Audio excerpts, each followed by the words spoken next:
Bismillahirrahmanirrahim. Assalamualaikum warahmatullahi wabarakatuh. Selamat pagi, siang, sore, maupun malam bagi teman-teman semua di sini yang melihat video diskusi kami pada hari ini. Gimana kabarnya teman-teman semuanya di sini? Saya harap untuk teman-teman di sini yang melihat video diskusi kami berada di kondisi sehat, tidak terkendala apapun, dan berada di lindungannya. Syukur-syukur, alhamdulillah di sini teman-teman selalu dilimpahkan rezekinya. Oke, sebelum kita memulai diskusi pada hari ini, eh, yang pertama kami ingin memperkenalkan diri. Kami dari mahasiswa S1 Pendidikan Teknik Sipil dan Perencanaan, Fakultas Teknik Universitas Negeri Yogyakarta. Dan saya sendiri yaitu Ibnu Nur Amin dengan NIM 08. Selanjutnya, samping kanan saya ada. Anggi Januati Nabila dengan NIM 30. Selanjutnya, Dengan Fadila dengan NIM 13. baik. Terima kasih pada teman-teman di sini, teman-teman, terutama teman-teman presentator ya. Oke, jadi sebelum kita memulai eh, diskusi pada hari ini, saya ingin menyampaikan satu motivasi pada teman-teman semua di sini, bahwasanya setiap langkah kecil yang kalian ambil hari ini akan membawa kalian lebih dekat ke impian besar kalian. Jadi, saya harap untuk teman-teman di sini untuk memperhatikan diskusi kami. Jadi, karena apa? Karena langkah kecil yang diambil teman-teman itu akan memberikan efek yang besar pada eh, akhirnya nanti, pada akibatnya nanti, apabila langkah kecil teman-teman tuh yang diambil itu sudah buruk, maka nanti akan memberikan efek yang buruk juga. Baik, jadi bisa dimulai. Di sini saya izin share screen. Untuk diskusi pada hari ini, kita akan mempelajari mengenai klasifikasi jenis-jenis penelitian.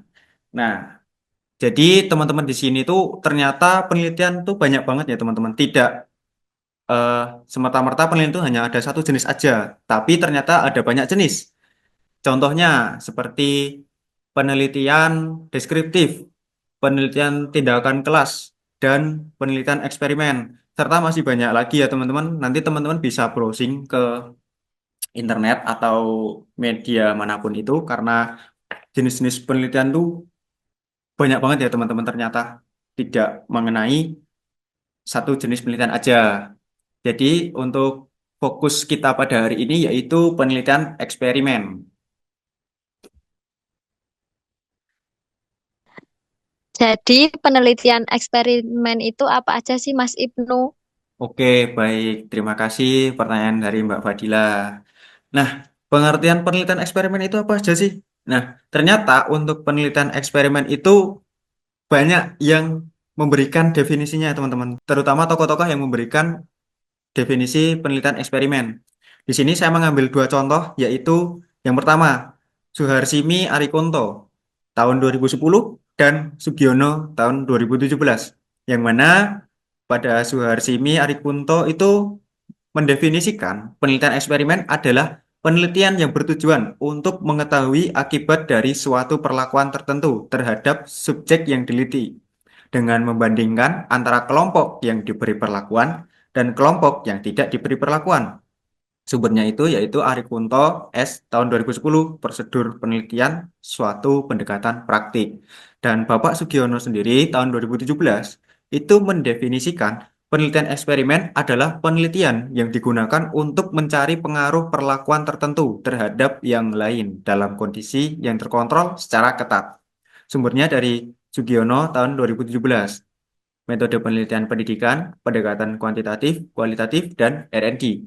Nah, itu kan definisi dari tokoh-tokoh yang sudah mendefinisikan penelitian eksperimen ya. Nah, di sini kita mempunyai definisi tersendiri. Nah, kerennya kita tuh di sini bisa menyimpulkan sendiri.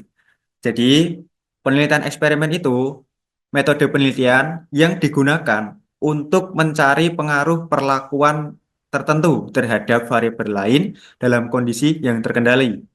Penelitian ini merupakan satu-satunya jenis penelitian yang secara langsung mencoba membuktikan hubungan sebab akibat antar variabel. Nah, di sini ada pertanyaan lagi, variabel. Variabel itu apa sih? Nah, untuk penjelasan variabel nanti saya akan jelaskan di belakang. Karena setelah ini kita akan memasuki ke eh, slide berikutnya, penjelasan berikutnya. Nanti akan dijelaskan yaitu variabel itu apa aja. Nah, selanjutnya, untuk slide berikutnya itu kita akan menjelaskan karakteristik utama penelitian eksperimen.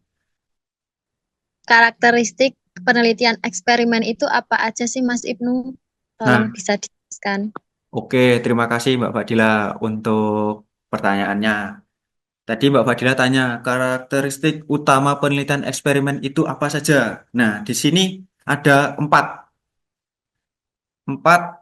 karakteristik utama penelitian eksperimen. Yang pertama, yaitu manipulasi atau perlakuan. Yang kedua, yaitu ada kontrol. Dan yang ketiga, itu ada randomisasi. Dan yang keempat, itu terdapat pengukuran. Nah, dari empat hal tersebut, yang paling utama itu yang bisa dikatakan pilar dalam penelitian eksperimen itu terdapat pada manipulasi perlakuan, kontrol, dan randomisasi. Karena dari tiga hal tersebut, tiga karakteristik tersebut akan berdampak ke pengukuran. Jadi hasil akhirnya itu merupakan pengukurannya, teman-teman.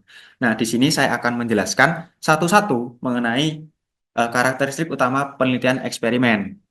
Yang pertama, yaitu ada manipulasi atau perlakuan. Artinya itu apa sih?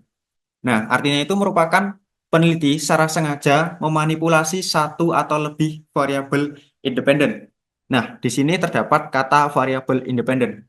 Jadi saya di sini bisa menjelaskan bahwasannya dalam penelitian itu terdapat variabel dependen dan variabel independen. Nah, untuk variabel independen tersendiri itu merupakan variabel bebas dan untuk variabel dependen tersendiri merupakan variabel terikat. Jadi untuk kata-kata tersebut terdapat variabel independen. Nah, di sini dalam penelitian itu terdapat dua variabel. Yang pertama yaitu ada variabel dependen dan variabel independen.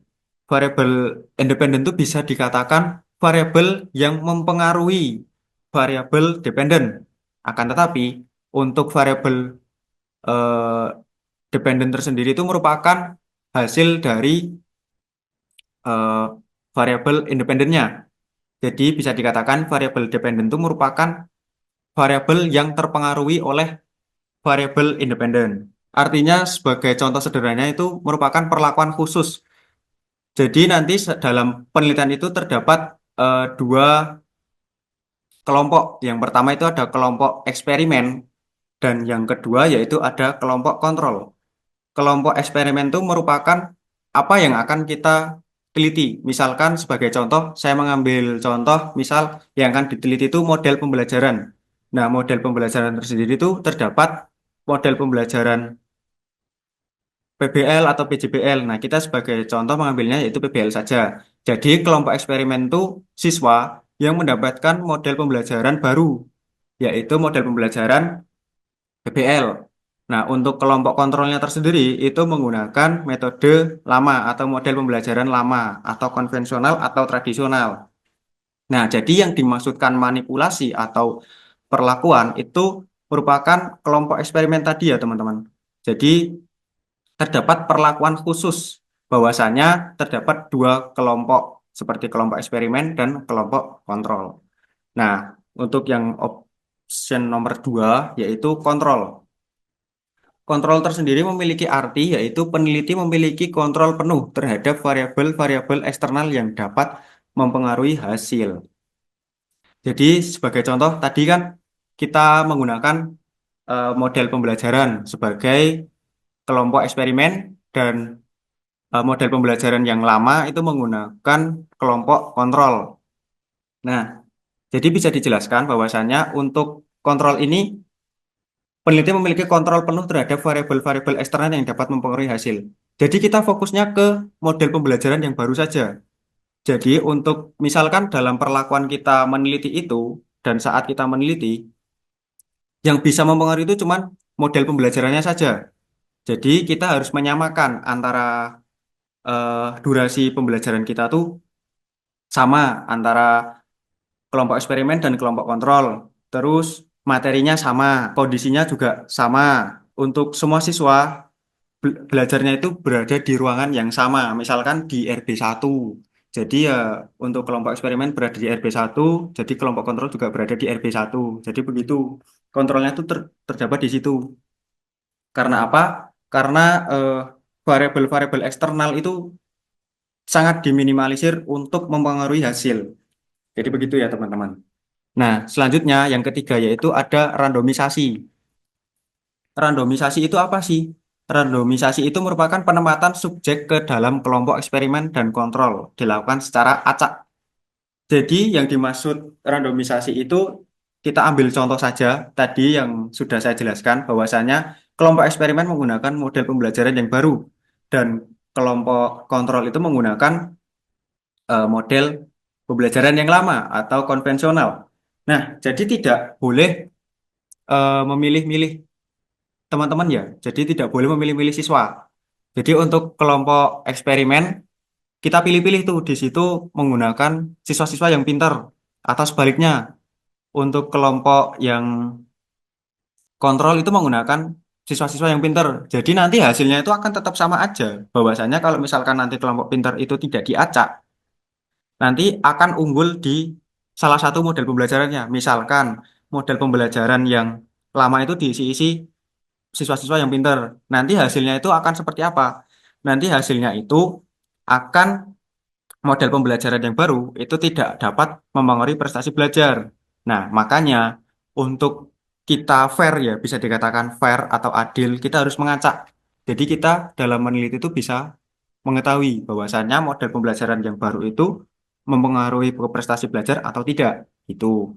Nah, apabila kita sudah melakukan tiga eh, karakteristik utama tersebut, maka selanjutnya kita memasuki ke pengukuran. Bahwasanya pengukuran itu merupakan efek dari manipulasi diukur dan dianalisis secara statistik.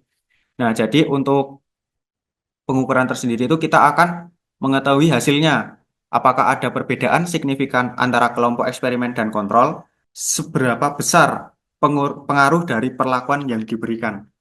Nah, jadi dari pengukuran tersebut kita akan mengetahui bahwasannya perbedaan antara tadi yang sudah saya jelaskan, kelompok eksperimen dan kelompok kontrolnya. Jadi kita akan mengetahui hasilnya bagaimana. Apakah model pembelajaran problem based learning itu akan mempengaruhi prestasi belajar atau tidak. Nah, gitu ya teman-teman. Oke, selanjutnya kita akan memasuki ke jenis-jenis eksperimen. Jadi untuk jenis-jenis eksperimen itu ada 4 jenis eksperimen ya teman-teman. Yang pertama itu ada eksperimen murni, true experimental design. Terus yang kedua ada eksperimen semu, quasi experimental design. Terus yang ketiga itu ada eksperimen lemah atau pre-experimental design. Terus selanjutnya ada eksperimen faktorial. Nah, di sini saya akan menjelaskan mengenai eksperimen murni itu seperti apa sih? Eksperimen semu itu seperti apa sih? Nah, jadi untuk eksperimen murni itu memiliki kelompok kontrol. Terus yang kedua yaitu subjek yang dipilih secara random. Nah, di sini teman-teman pasti bingung kan? Memiliki kelompok kontrol itu yang bagaimana? Subjek yang dipilih secara random itu bagaimana? Nah, jadi gini aja. Setiap jenis-jenis eksperimen nanti saya akan kasih contoh dan penjelasannya akan lewat contoh. Jadi misalkan nih di sini teman-teman akan meneliti pengaruh metode pembelajaran A terhadap hasil belajar matematika. Teman-teman di sini mengambil 60 siswa diacak dalam 2 kelompok. Yang pertama tadi ada kelompok apa? Kelompok eksperimen. Terus selanjutnya ada kelompok kontrol. Nah, eksperimen murni di situ disampaikan bahwasannya memiliki kelompok kontrol dan subjek dipilih secara random. Jadi untuk kelompok eksperimen dan kelompok kontrol itu dipilih secara acak ya, siswa-siswanya dipilih secara acak, jadi tidak boleh memilih-milih tadi kayak tadi. Karena apa ya? Namanya murni, eksperimen murni. Jadi kita tidak bisa istilahnya dibuat skenario untuk mendapatkan hasil tersebut. Jadi kita harus secara acak adil. Nah, jadi untuk eksperimen kelompok eksperimen itu diberikan metode pembelajaran A dan kelompok kontrol itu diberikan metode biasa atau metode konvensional. Nah, untuk metode pembelajaran A dan metode biasa itu diberlakukan masing-masing semisal 2 minggu. Nah, setelah diberikan pembelajaran tersebut, maka siswa harus mengikuti ujian. Dari hasil ujian tersebut, kita akan mengetahui bahwasannya metode pembelajaran A itu lebih baik daripada metode pembelajaran yang biasa atau konvensional atau sebaliknya. Jadi begitu ya teman-teman. Karena eksperimen itu yang namanya murni. Eksperimen murni jadi tidak ada pengaruh atau tidak ada pengaruh apapun. Oke, selanjutnya kita akan memasuki ke eksperimen semu. Eksperimen semu itu bagaimana sih? Jadi eksperimen semu itu yang memiliki kelompok kontrol tetapi tidak tersebut bisa di highlight ya. Tidak dapat mengontrol seluruh variabel eksternal dan sampelnya itu tidak dipilih secara random. Kita ambil contoh ya teman-teman di sini. Misalnya di sini teman-teman ingin meneliti pengaruh penggunaan media video pembelajaran terhadap hasil belajar. Nah, di sini saya mengambil dua kelas dengan latar belakang dua kelas. Untuk kelas A itu menggunakan video pembelajaran itu sebagai kelompok eksperimen dan untuk kelas B itu menggunakan metode biasa itu kelompok kontrol. Nah, karena kita di sini tuh latar belakangnya itu sudah berada di dua kelas untuk mengambil sampelnya itu kita mengambil dua kelas. Jadi kita tidak bisa yang namanya mencampurkan antara kelas A dan kelas B. Jadi hal tersebut bisa dilihat untuk option yang kedua itu sampel tidak dipilih secara random. Jadi yang dimaksudkan tidak dipilih secara random itu seperti itu ya teman-teman. Karena latar belakang kita di sini mengambil dua kelas. Nah, jadi untuk eksperimen semu itu kurang lebih kayak gitu. Apakah ada yang ingin bertanya untuk eksperimen murni dan eksperimen semu? Saya ingin bertanya, Mas Ibnu, Wih, gimana Mbak? apa perbedaan untuk eksperimen murni dan eksperimen semu itu? Baik, terima kasih Mbak Fadila sudah bertanya. Jadi tadi pertanyaannya perbedaan eksperimen murni dan eksperimen semu ya. Jadi di sini saya akan menjelaskan bahwasannya untuk eksperimen murni dan eksperimen semu nanti saya akan tampilkan tabel di sini. Nah, jadi untuk eksperimen murni tersendiri itu manipulasinya ada. Manipulasi yang sudah saya jelaskan tadi di awal itu manipulasinya ada. Dan untuk eksperimen semu itu juga ada. Nah, untuk kontrolnya juga ada untuk eksperimen murni. Dan untuk eksperimen semu itu juga ada. Yang membedakan itu cuman di randomisasinya. Jadi yang eksperimen murni tadi itu benar-benar acak, Mbak. Jadi eksperimen murni itu sampelnya benar-benar acak, tidak dipilih-pilih. Tetapi untuk eksperimen semu itu tidak bisa dirandomisasi karena yang sudah saya sampaikan tadi contohnya dengan latar belakang dua kelas. Jadi kita tidak bisa mengacak dua kelas tersebut menjadi dua kelas yang baru. Jadi untuk kelasnya tetap sama, kelas A untuk kelas A dan kelas B untuk kelas B. Jadi tidak bisa diacak. Itu ya Mbak. Apakah sudah jelas? Sudah, terima kasih. Baik, sama-sama Mbak. Oke, selanjutnya itu terdapat eksperimen lemah dan eksperimen faktorial. Eksperimen lemah itu tidak ada kelompok kontrol atau randomisasi dan validitas internalnya itu rendah ya teman-teman. Itu contohnya seperti apa sih? Di sini saya akan mengambil contoh, misalkan di sini teman-teman ingin meneliti efek metode belajar baru terhadap belajar siswa. Jadi kita di sini tidak bisa mengontrol atau kita tidak bisa membuat kelompok yang tadi yang sudah saya jelaskan seperti ada kelompok eksperimen dan kelompok kontrol. Jadi di sini kita sampelnya satu kelas. Dengan bagaimana sih? Nah, sebagai contoh tadi saya ambil satu sampel, itu teman-teman mengambil sampel satu kelas saja. Terus teman-teman menguji menggunakan model pembelajaran yang lama, model pembelajaran konvensional seperti ceramah, diskusi yang terpusat hanya kepada satu orang saja seperti guru. Nah, di situ eh, teman-teman setelah melakukan model pembelajaran itu, teman-teman melakukan ujian untuk mengetahui hasil belajar siswa dalam menggunakan model pembelajaran yang lama. Setelah ujian tersebut, teman-teman menganalisis hasilnya itu seperti apa, nilainya seberapa. Nah, setelah mengetahui nilainya seberapa, teman-teman menggunakan model pembelajaran yang baru, misalkan menggunakan model pembelajaran PBL atau PJBL. Nah, di situ teman-teman akan menerapkan misalkan untuk model pembelajaran tersebut 2 minggu. Kemudian setelah 2 minggu tersebut, teman-teman melaksanakan ujian lagi menggunakan model pembelajaran yang baru. Nah, di situ teman-teman akan mengetahui nilainya itu berapa. Nah, setelah mengetahui nilainya berapa, nanti teman-teman akan membandingkan antara model pembelajaran yang baru dengan model pembelajaran yang lama. Nilainya itu lebih tinggi yang mana. Jadi bisa dikatakan seperti itu untuk eksperimen lemah. Nah, selanjutnya untuk eksperimen faktorial. Eksperimen faktorial tersendiri itu merupakan variabel independen yang secara bersamaan dan memungkinkan analisis interaksi antar variabel. Desain faktorialnya itu bisa 2 kali 2, bisa 3 kali 2. Nanti saya akan berikan contohnya. Untuk contoh sederhananya seperti ini ya teman-teman. Penelitian seperti pengaruh metode belajar dan waktu belajar terhadap hasil ujian. Untuk faktor satu, untuk faktor satu itu metode belajarnya terdapat ceramah dengan diskusi. Terus yang faktor 2 itu waktu belajarnya 30 menit dengan 60 menit. Nah, yang dimaksudkan desain faktorial 2 kali 2, 3 kali 2, nanti saya akan tampilkan itu seperti itu. Nah, di sini kombinasinya akan ada 4 kelompok, yang mana metode belajarnya ceramah waktu belajar menggunakan 30 menit. Itu untuk kelompok satu.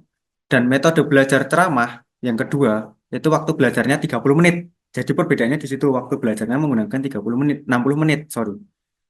Terus itu untuk diberikan ke kelompok 2. Nah, yang ketiga, itu metode belajarnya sudah berganti menggunakan diskusi. Dengan waktu belajar 30 menit, itu diberikan ke kelompok 3. Dan metode belajar diskusi yang keempat, itu menggunakan waktu belajar 60 menit, itu diberikan ke kelompok 4. Nah, dari hal ini, teman-teman tuh akan mengetahui apakah metode belajar itu berpengaruh dengan menggunakan tadi metode belajar ceramah dan diskusi, atau apakah waktu belajar itu berpengaruh. Mungkin ceramah diskusi itu sama, tapi yang mempengaruhi itu waktu belajarnya, entah dari 30 menit dan 60 menit. Bisa jadi juga, apakah ada interaksi antara metode dan waktu. Itu bagaimana sih? Contohnya seperti ini. Kita bisa menggunakan diskusi, itu efektif daripada ceramah. Akan tetapi, kalau waktunya itu lama, menggunakan waktu lama, itu 60 menit.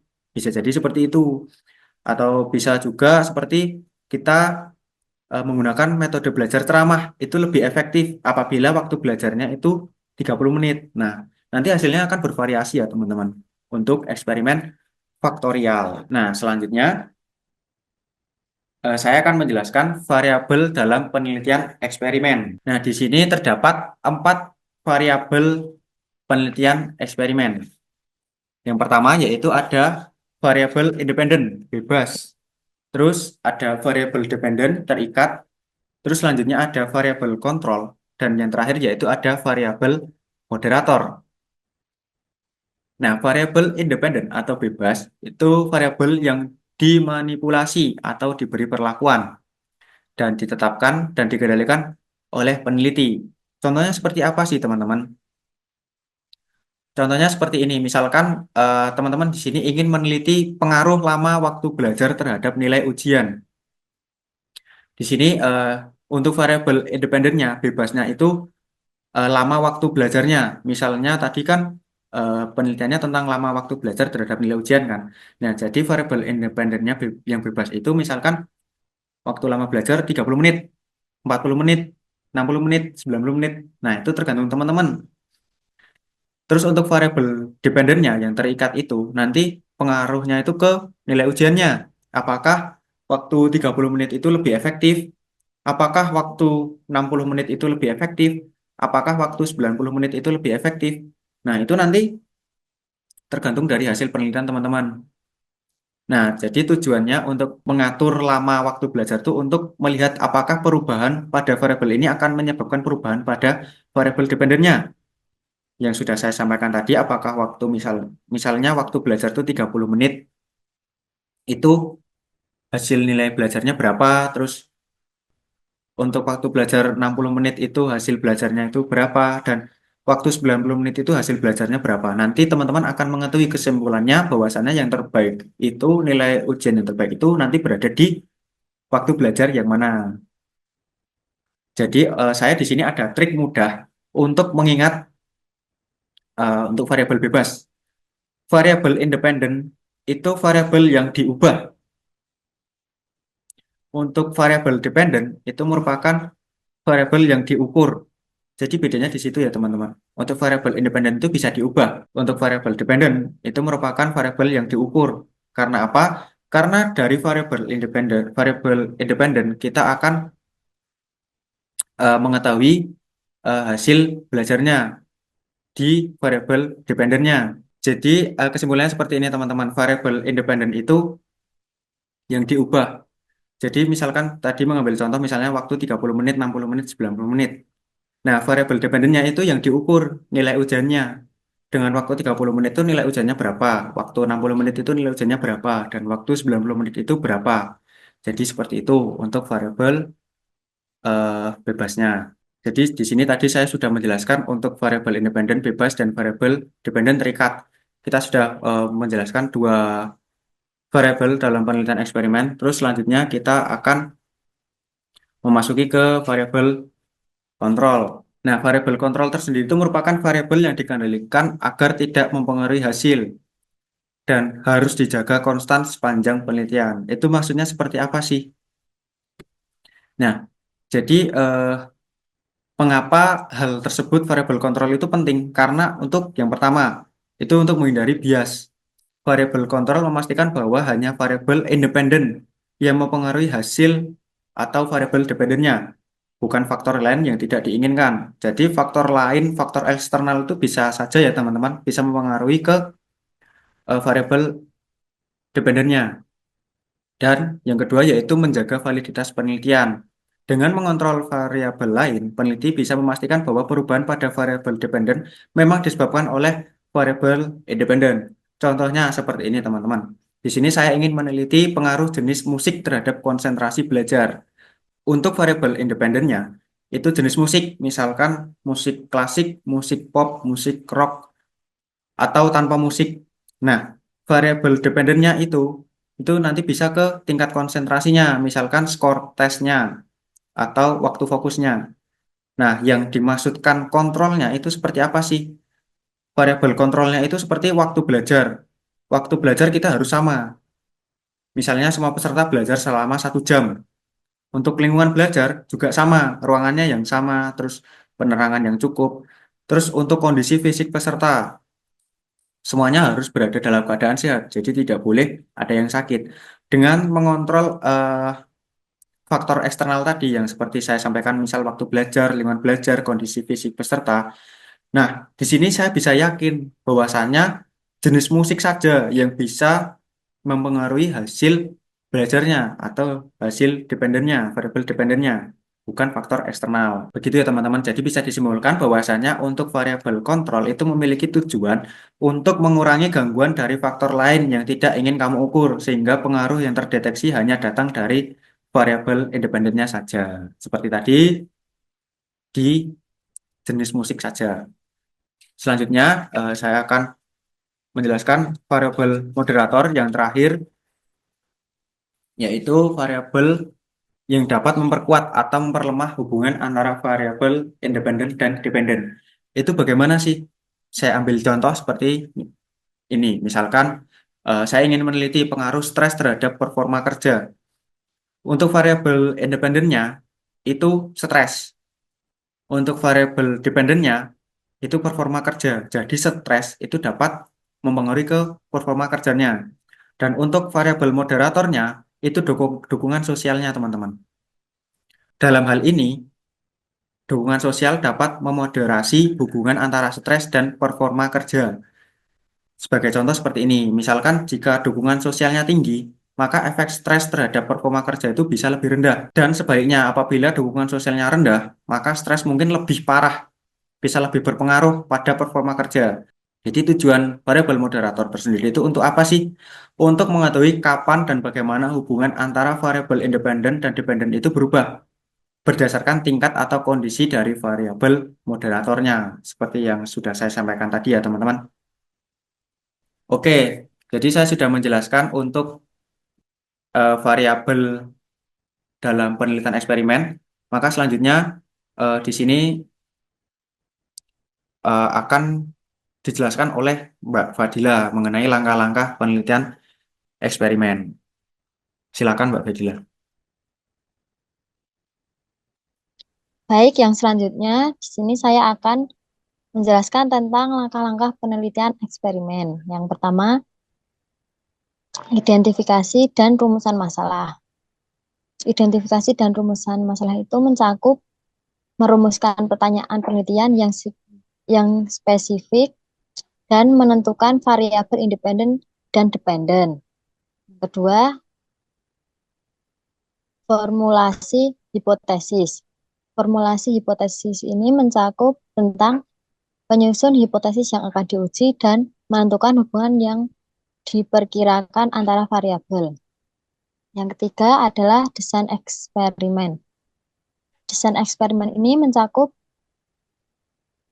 pemilihan desain eksperimen yang sesuai dan merencanakan manipulasi dan kontrol. Selanjutnya, penentuan subjek. Penentuan subjek ini mengidentifikasi populasi dan melakukan sampling dan randomisasi. Untuk langkah-langkah selanjutnya, yang kelima adalah pengembangan instrumen. Pengembangan instrumen ini mencakup pembuatan alat ukur untuk variabel dependen dan memastikan variabel dan realitas instrumen. Yang keenam, pelaksanaan eksperimen. Pelaksanaan eksperimen ini mencakup melakukan pretest jika perlu, memberikan perlakuan, dan melakukan post-test. Yang ketujuh adalah analisis data. Analisis data ini mencakup menggunakan metode statistik yang sesuai dan menguji hipotesis. Yang terakhir adalah interpretasi dan kesimpulan. Mencakup menafsirkan hasil analisis dan menarik kesimpulan tentang hubungan kausal. Oke, jadi dalam langkah-langkah penelitian eksperimen tersendiri di sini tuh ada 8 langkah ya Mbak. Yang Ya, pertama betul itu sekali. ada identifikasi dan rumusan masalah, terus yang kedua itu ada formulasi hipotesis, yang ketiga ada desain eksperimen, yang keempat ada penentuan subjek, dan yang selanjutnya yaitu ada pengembangan instrumen, terus yang keenam yaitu ada pelaksanaan eksperimen, yang ketujuh ada analisis data, dan yang kedelapan yaitu interpretasi dan kesimpulan. Jadi di sini langkah-langkah penelitian eksperimen itu ada 8 langkah ya teman-teman. Oke, selanjutnya. Mau bertanya, kalau kan tadi ada 8 langkah yang dijelasin sebelumnya. Nah, kalau misalnya langkah-langkah tersebut itu tidak urut saat melakukan penelitian, dampaknya tuh apa? Baik, untuk menjawab pertanyaan dari Mbak Anggi, jika langkah-langkahnya itu dilakukan tidak urut, itu dapat mempengaruhi hasil penelitian itu mungkin tidak valid dan tidak reliable, Mbak. Yang kedua, penelitian mungkin tidak dapat menjawab pertanyaan penelitian yang diajukan. Bisa juga penelitian mungkin tidak dapat memberikan kontribusi yang signifikan pada bidang ilmu pengetahuan yang sedang diteliti. Dan penelitian mungkin tidak dapat digunakan sebagai dasar untuk membuat keputusan atau rekomendasi yang tepat. Seperti itu Mbak Anggi, apakah menjawab pertanyaannya? Baik, saya lanjutkan. Yang selanjutnya adalah validitas dalam penelitian eksperimen. Oke, jadi di sini validitas internal. Validitas internal itu apa sih Mbak Dila? Coba jelaskan untuk validitas internal itu seperti apa? Pengertiannya apa?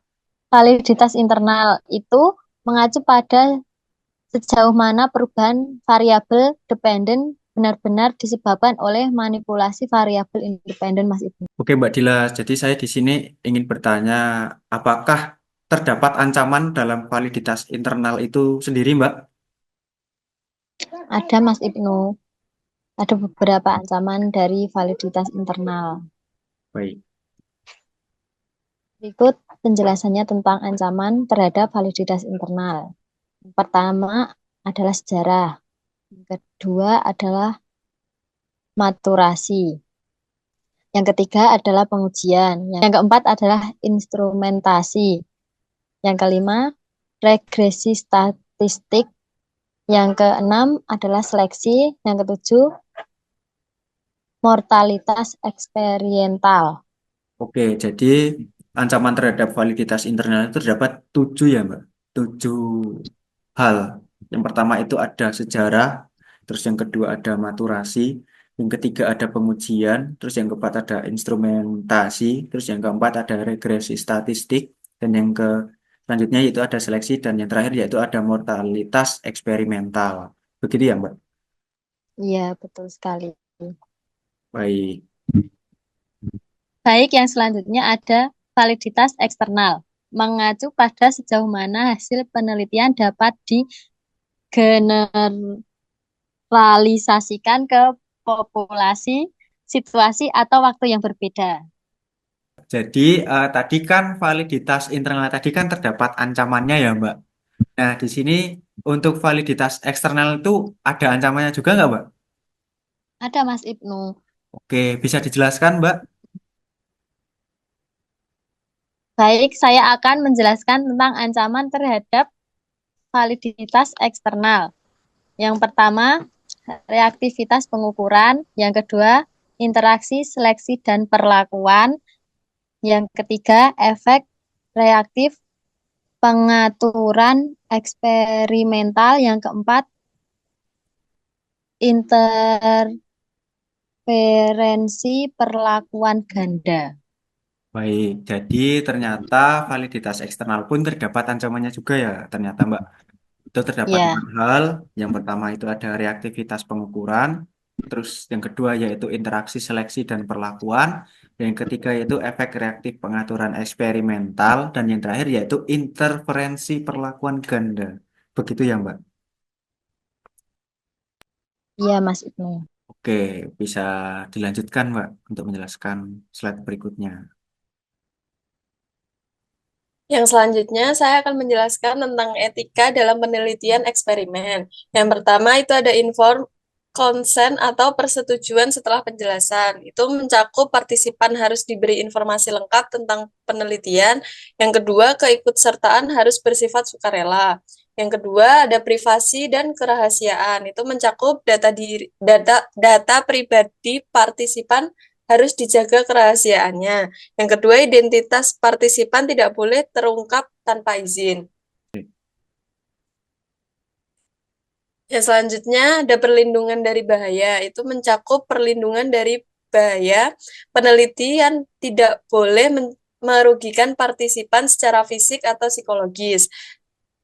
Yang selanjutnya, jika ada risiko harus diminimalkan dan dijelaskan sebelumnya. Yang selanjutnya itu ada debriefing. Itu mencakup setelah penelitian selesai, partisipan diberi penjelasan secara lengkap. Yang kedua, kesalahpahaman atau kesan negatif harus diatasi. Oke, ternyata dalam penelitian eksperimen pun ternyata terdapat etikanya juga ya, teman-teman.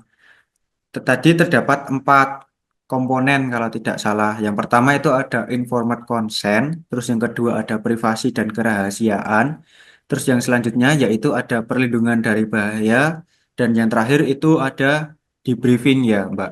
Nah, di sini saya ada Iya, betul. pertanyaan, Mbak, untuk Mbak Anggi. Etika dalam penelitian eksperimen itu bagaimana? Dan mengapa kita harus menggunakan etika dalam penelitian eksperimen, Mbak? Nah, etika dalam penelitian eksperimen itu aturan atau moral yang harus diikuti oleh peneliti agar hak dan kesejahteraan partisipan tetap terlindungi dan proses penelitiannya dilakukan dengan cara yang jujur dan adil dan bertanggung jawab. Contohnya, nanti harus membutuhkan persetujuan dari partisipan, transparansi juga, dan privasi yang harus dijaga oleh peneliti. Kenapa sih kita penting untuk menggunakan etika dalam penelitian itu nanti? Nah, tadi kan udah disebutkan itu kita harus menjaga atau melindungi hak dan kesejahteraan manusia. Terus untuk menghindari dampak-dampak negatif seperti bocornya data-data tersebut, gitu Mas. Dan membangun kepercayaan antara partisipan dan peneliti. Baik, terima kasih, Mbak. Jadi, emang penting ya ternyata penelitian eksperimen itu dalam kita menggunakan etikanya. Jadi, emang etika itu penting dalam penelitian eksperimen dan etika itu harus digunakan dalam penelitian eksperimen. Baik, Ya, bisa betul. dilanjutkan, Mbak. Lanjutnya ada analisis data dalam penelitian eksperimen. Nah, metode analisis statistika yang umum digunakan sendiri itu yang pertama ada uji T atau t-test. Itu mencakup independen sampel t-test untuk membandingkan dua kelompok independen dan paired samples t-test untuk membandingkan pretest dan posttest. Yang kedua itu ada analisis variance atau ANOVA. Itu mencakup one way ANOVA untuk membandingkan lebih dari dua kelompok dan faktorial ANOVA untuk menguji efek dan interaksi dari beberapa variabel independen. Yang ketiga itu ada ANCOVA atau Analysis of Covariance, itu mencakup untuk mengontrol variabel tambahan yang mungkin mempengaruhi hasil. Yang keempat ada MANOVA, Multivariate Analysis of Variance, itu untuk menguji efek terhadap beberapa variabel dependen sekaligus. Oke, jadi metode analisis statistik yang umum digunakan tuh ternyata ada 4 ya, teman-teman. Yang pertama tuh ada uji T atau t-test. Terus yang kedua itu ada analisis variance atau ANOVA. Terus yang ketiga itu ada ANCOVA, Analysis of Covariance. Yang keempat yaitu ada MANOVA, Multivariate Analysis of Variance. Begitu ya, Mbak? Iya, betul, Mas Ibnu. Oke, selanjutnya. Nah, yang selanjutnya itu ada penulisan laporan penelitian eksperimen. Penulisan laporan penelitian eksperimen itu kurang lebihnya sama dengan penelitian lain. Itu mencakup ada pendahuluan yang di dalamnya nanti ada latar belakang masalah, tujuan penelitian dan tinjauan pustaka dan hipotesis. Yang kedua itu ada metode yang mencakup desain penelitian, partisipan, instrumen dan prosedur. Terus yang ketiga itu ada hasil. Itu mencakup penyajian data deskriptif, hasil analisis statistik, dan pengujian hipotesis. Yang selanjutnya ada diskusi, mencakup interpretasi hasil, perbandingan dengan penelitian sebelumnya, implikasi teoritis dan praktis, dan keterbatasan penelitian. Yang terakhir itu ada kesimpulan yang mencakup rangkuman temuan utama, saran untuk penelitian selanjutnya. Baik, ternyata penulisan laporan penelitian eksperimen itu tidak jauh berbeda antara jenis-jenis penelitian yang lain. Karena apa? Yang pertama, itu ada pendahuluan yang di dalamnya itu terdapat latar belakang, terus tujuan penelitian, tinjauan pustaka, terus hipotesis. Terus yang kedua, itu metode yang di dalamnya terdapat desain penelitian, partisipan, instrumen, dan prosedur. Dan yang ketiga, hasil yang di dalamnya terdapat penyajian data deskriptif, hasil analisis statistik, dan pengujian hipotesis. Dan selanjutnya yaitu ada diskusi, yang mana di dalamnya itu terdapat interpretasi hasil, terus perbandingan dengan penelitian sebelumnya, implikasi teoritis dan praktis, dan keterbatasan penelitian. Dan yang terakhir kesimpulan itu rangkuman temuan utama dan saran untuk penelitian selanjutnya. Begitu ya, Mbak? Ya, betul. Oke. pada hari ini pada hari ini diskusi kita mendapatkan kesimpulan ya teman-teman mengenai penelitian eh, eksperimen. Terdapat 4 kesimpulan. Yang pertama yaitu variabel independen atau perlakuan yang diberikan dalam penelitian ini memiliki pengaruh yang signifikan terhadap variabel dependen atau hasil yang diukur. Jadi variabel independen itu mempengaruhi ke variabel dependen. Variabel independen kata lainnya ya bisa dikatakan yaitu variabel yang mempengaruhi dan variabel dependen itu yang terpengaruhi. Oke, yang kedua yaitu terdapat perbedaan hasil yang nyata antara kelompok eksperimen yang diberikan perlakuan dan kelompok kontrol yang tidak diberikan perlakuan, yang menunjukkan bahwa perlakuan yang diberikan itu berkontribusi secara positif terhadap perubahan yang terjadi. Dan yang ketiga, itu penelitian ini mendukung hipotesis bahwa nama perlakuan atau metode dapat meningkatkan atau menurunkan atau mempengaruhi nama variabel hasil.